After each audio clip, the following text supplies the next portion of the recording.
ஒவ்வொரு இடத்துக்கு ஒவ்வொரு மாதிரி சொல்லுவாங்களான்னு தெரியல. நாங்கள் இதை வந்து கோணா கருவியும்போம். இதை வந்து நாங்களே தயார் பண்ணது. இது பார்த்தீங்களா, முன்னாடி இதை சேத்தை கலக்கிட்டு போகிறதுக்கு உரலை மாதிரி, பின்னாடி பார்த்தீங்கன்னா சேரை பூராமே நல்லா கலக்கிக்கும். சைடு வேறு வெட்டினா தான், வேறு வெட்டினா நல்லா வெட்டி விட புது வேறு இறங்க தான் அந்த தூர் நல்லா பிடிக்குது. அது மாதிரி கத்தி மாதிரி வச்சுருக்கிறோம். 2 சைடு கத்தி, 3 போல்ட்டு இந்த மாதிரி இருக்குது. கோணா வீடுனா எந்த கத்தி மாதிரி பாருங்க எவ்வளோ ஷார்ப்பாக கத்தி இருக்குன்னு. இதை வந்து சைடு வந்து அந்த வேற வெட்ட தான் தூர் அதிகமாக பிடிச்சிக்கிட்டே இருக்கு. இப்போ பாருங்க, இதை வந்து சாதா நடவு நட்டுருக்காங்க. எப்படி செடி சாதா நடவு நட்டுருக்காங்க. எதுவுமே இப்போ இந்த கோணாவோட ஓட்டில் எப்படி தூரும் பிடிக்கல, ஒன்றும் பிடிக்கல. செடி வந்துருச்சு. செடி செடி மாதிரி பாசாஞ்செடி மாதிரி ஆயிடுச்சு. சைடில் பாருங்க எல்லாம் செடியே வந்துருச்சு. இது வந்து பக்கத்து காடு, நம்ம வயல் இல்லைங்க, பக்கத்து வயல். ஏன்னா இது நம்மளுக்கு இது வந்து சாம்பிள் மாதிரி. அவங்களுக்கு நம்ம காடு எப்படி இருக்குது, இது எப்படி இருக்குதுங்கிறதுக்கு உங்களுக்கே ஒரு சாம்பிள் பாருங்க. இது மாதிரி கோணாவிட உள்ள ஓட்டுனா தான் இந்த அளவுக்கு தூர் பிடிக்கும். ஓட்டலன்னா அங்கே ஒரு பயிரே வந்துடுது. ஆமாம், செடி பூரா நிறைய மறைச்சிச்சு. நிறைய மறைச்சி க்ளோஸ் பண்ணிட்டாங்க.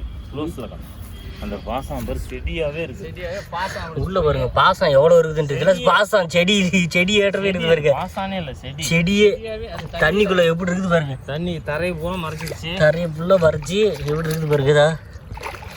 இது பாருங்க அசோலா மாதிரி இருக்குது. அந்த வயல கம்மி. ஆனால் சத்து தான். அதே வந்து மடக்கி விடணும். அப்படியே அந்த வயல கம்மி. இது பாருங்க எவ்வளோ கிளாரிட்டி கிடைக்குது. நடுவில் கோணா கருவி ஓட்டுனது. இது கோணாவிட ஓட்டுனது. எந்த அந்த இது கத்தி சொந்த தயாரிப்பு. அவங்கெல்லாம் கவர்மெண்ட்டில் தயார் பண்ணுறதெல்லாம் சரி வரல. இது வந்து நாங்களே எங்கள் அனுபவத்தில் நாங்கள் சொந்தமாக தயார் பண்ணியிருக்கிறோம். இது எதுக்கு இந்த இது வந்து அந்த இது கீழே அழுந்தாத அந்த பேலன்ஸ் கிடைக்கிறதுக்கோசம் அப்படியே மேந்துட்டு போவான். ஒரு பயிர்ல முதனா கூட அதை இப்படி விலக்கி விட்டு அப்படியே உருட்டிக்கிட்டு போகலாம். பயிரில் பட்டாலும் விளக்கறதுக்கு இப்படி ஒரு ஆட்டினா பயிர் ஒதுங்கிக்கும். ஆமாம், அது மாதிரி ஓட்டிக்கிட்டு போகலாம். இது வந்து நாங்கள் வந்து சொந்த தயாரிப்பு. இந்த அளவு எங்களை இப்படி பண்ணால் நல்லா இருக்கு, இப்படி பண்ணால் நல்லா இருக்கு. இப்போ இங்கே கோணாக்கடு ஓட்டுறாங்க அந்த கேப்புக்கு.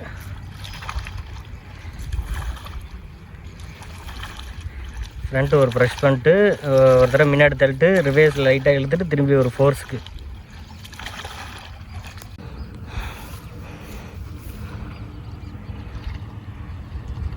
இதெல்லாம் பாருங்கள் கோணாக்கடு ஓட்டினது எவ்வளோ கிளியராக கிடைக்குது பாருங்கள். இது வரைக்கும் ஓட்டினது. இது பாருங்க ஓட்டாதது.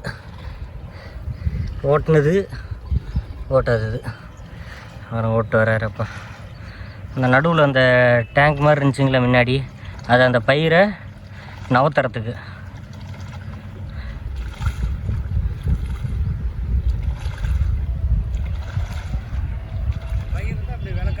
பாருங்க எப்படி நவுத்துனாங்கன்னு.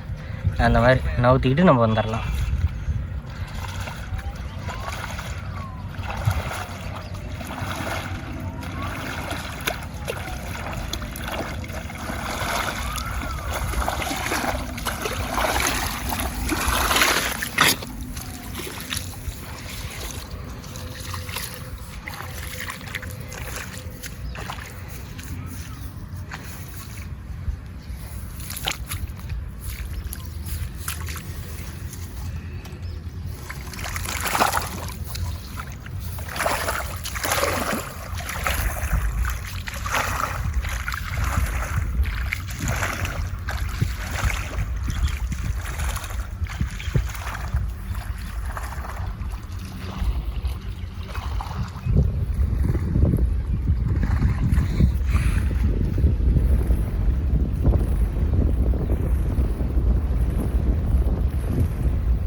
கோணாக்கடு ஓட்டினதுக்கு 40 நாள் பயிர், 10 நாள், 20 நாள், 30 நாள் பயிரில் இருக்குது. 10 நாளைக்கு ஒரு தடவை கோணாக்கடு ஓட்டினா தான் பயிர் நல்ல தூர் வருது. தூர் கட்டுறதுக்கோசம் அந்த கோணாக்கடு.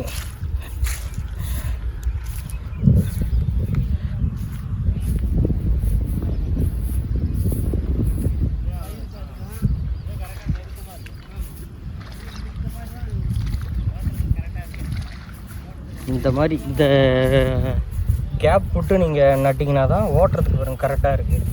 இல்லைன்னா அது ஓட்டுறதுக்கு சிரமமாக இருக்கும். இங்கே பாருங்க அழகாக ஓட்டிகிட்டு போயிடலாம். நம்மளுக்கு ஆள் கூப்பிட்டு இந்த காலகட்டத்துக்கு 10 ஆள் வந்து களை பிடிங்கி அவங்க வருவாங்க, வரமாட்டாங்க, அதுக்கு ஒரு செலவு.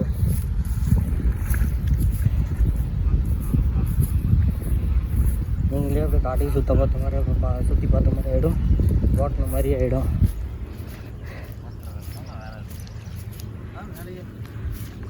இது ஒன்று தான் வேலையே. ஓட்டுறதுல தான் டூர் பிடிக்கிறது இது எல்லாமே நம்ம நீங்கள் ஓட்டுறதுல தான் உங்கள் முதலீடு. லாபம். ஆமாம், நீங்கள் எவ்வளோக்கு ஓட்டுறீங்களோ அந்த அளவுக்கு உங்களுக்கு லாபம். ஆனால் 40 நாளுக்குள்ளே ஓட்டி முடிச்சிடணும். ஆமாம், 4 இதுவுமே 40 நாளுக்குள்ளே ஓட்டிடணும். நாளைக்கு ஒரு ஓட்டு பயிர் நட்டு 40 நாளில் வேலையை முடிச்சுக்கணும். ஆமாம், 4 தடவை ஓட்டி விட்டுருணும். சிரமம் பார்க்காத வேஸ்ட்டு. சிரமம் பார்க்காத 40 நாளுக்குள்ளார 4 நடவு 4 தடவை 4 தடவை ஓட்டிடணும். கோணா வீட்டில் 4 தடவை ஓட்டி விட்டாக்க கரெக்டாக தூர் பிடிச்சிக்க நல்லாயிருக்கும். நீங்கள் முடியலைன்னா கூட ஒரு வயல் தனியாக நீங்கள் சாம்பிள் அது மாதிரி ஓட்டி பார்க்க சொல்லு. ஒரு வயல் மட்டும் வச்சு எல்லா காட்டையும் இப்போ அதிகமாக காடு வச்சுருக்கிறவங்க அதிகமாக பயிர் பண்ணி எல்லா செலவும் பண்ண முடியாதுனாலும் ஒரு காடு வச்சாதான் ஒரு ஐடியா கிடைக்கும். மொத்தமாக பண்ணால் ஒரு வயலில் மட்டும் புதுசாக ஸ்டார்ட் பண்ணுறவங்க ஒரு வருஷம் அடுத்த வருஷம் நீங்கள் விடவே மாட்டீங்க. ஏன்னா நான்லாம் செக் பண்ணி பார்த்துட்டு தான் அந்த வேலை செஞ்சுக்கிட்டு இருக்கேன். அதனால் நீங்கள் யார் பண்ணாலும் ஏடா இவன் சொல்கிறான் அது மாதிரி நம்ம செலவு பண்ணிட்டு வருமோ வராதோ அப்படின்னு நினைக்கிறத விட நீங்கள் ஒரு வயலில் மட்டும் இந்த செக்கப் பண்ணிவிட்டு அப்புறமேட்டுக்கு நீங்கள் அந்த வேலை செய்யுங்க. எல்லாருமே இந்த இதுக்கு மாறிடுவீங்க. ஆனால் ஒன்று நாங்கள் 0 பட்ஜெட்டில் தான் இந்த இது பண்ணிக்கிட்டு இருக்கிறோம். 2வது வந்து நாங்கள் பாரம்பரிய நெல் மட்டும்தான் பண்ணுறோம். ஆனால் நாங்கள் அந்த ஹைப்ரிடு இந்த நம்பர் ரகத்துக்கெல்லாம் போகல. இந்த ஒட்டு ரகத்தை தயவு செய்து மரபணு மாற்றின பயிரை பண்ண வேண்டாம். அது வந்து இந்த அளவுக்கு தூர் பிடிக்கும், உடம்புக்கு நல்லது இல்லை. மனித பிறவிக்கு மரபணு மாற்றின நெல் உகந்தது அல்ல. முழுக்க இயற்கை விவசாயம் பண்ணுங்க. முழுக்க வந்து நம்ம பாரம்பரிய நெல் எடுத்துக்கோங்க. நோய் இல்லாத நல்ல அந்த நாளையில் நம்ம எப்படி நம்ம முன்னோர்கள் 100-120 வருஷம் இருந்தாங்களோ அந்த மாதிரி இருக்கிறதுக்கு வாய்ப்பு 100% இருக்குது. லபர் பல்லோட ஆஸ்பத்திரிக்கே போகக்கூடாது. 108 கூப்பிட்றதோட வீட்லேயே படுத்துக்கலாம். நீங்கள் 108க்கு ஃபோன் பண்ணுறதும் ஒன்று, நீங்கள் கம்முன்னு வச்சுட்டு போத்தி வீட்லேயே படுத்துக்கிறது ஒன்று. அந்த அளவுக்கு வச்சுக்காத கம்முன்னு பாரம்பரிய நெல்லையே பயன்படுத்துங்க. பாரம்பரிய இதே பண்ணுங்கள். முன்னோர்கள் என்ன செஞ்சதே செய்யுங்க. இந்த மரபணு மாத்திர நெல்லை பண்ணாதீங்க. அவ்வளவும் உடம்புக்கு கெடுதல. நோய் எதிர்ப்பு சக்தி இல்லை. மரபணு மாத்திர நெல்லுக்கு வந்து நோய் எதிர்ப்பு சக்தி இல்லை. நம்ம பாரம்பரிய நெல் எந்த நெல் எடுத்துக்கிட்டாலும் நோய் எதிர்ப்பு சக்தி அதிகம் உண்டு. முழுக்க நீங்கள் உங்களை வேண்டி கேட்குறது இதே தான். நீங்கள் முழுக்க பாரம்பரிய நெல்லே பண்ணுங்கள். இது மாதிரி எல்லா நெல்லுலேயுமே பாரம்பரிய நெல் எல்லாமே மருத்துவ குணம் உள்ள எல்லாம் ஒவ்வொன்றும் ஒவ்வொரு மருத்துவ குணம் இருக்குது. நம்ம உடம்புக்கு உகந்த நெல் பாரம்பரிய நெல் தான்.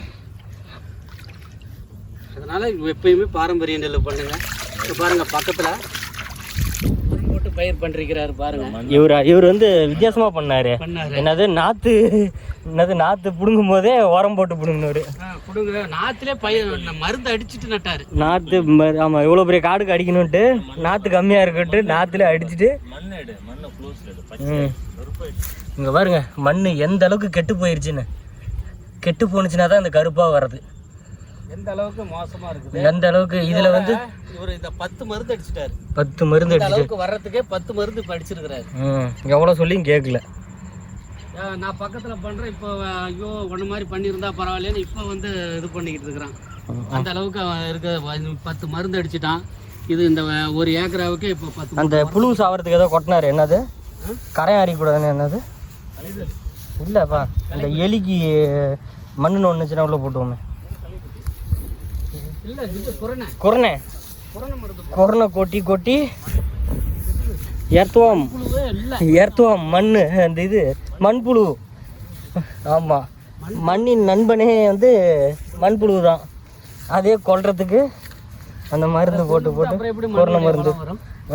இந்த தோட்டத்தை பயிர் இந்த பூண்டை காட்டு இது மண் இந்த உயிர் இருந்தால் இப்படி வளரும் பூண்டு சைடில் வந்து வளருங்க. கரிசலாங்கண்ணியா? இது வந்து சைடில் கரிசலாங்கண்ணி. மஞ்சள் கரிசலாங்கண்ணி.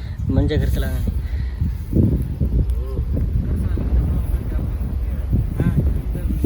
நீரோட்டம் இந்த மாதிரி மண் வளர்க்கிற இடத்துல தானே கடைஞ்சிக்கலாம். இந்த தலைக்கு கருங்கரு பாருங்க, கருங்கருன்னு முடி வரதுக்கு கரிசலாங்கண்ணி.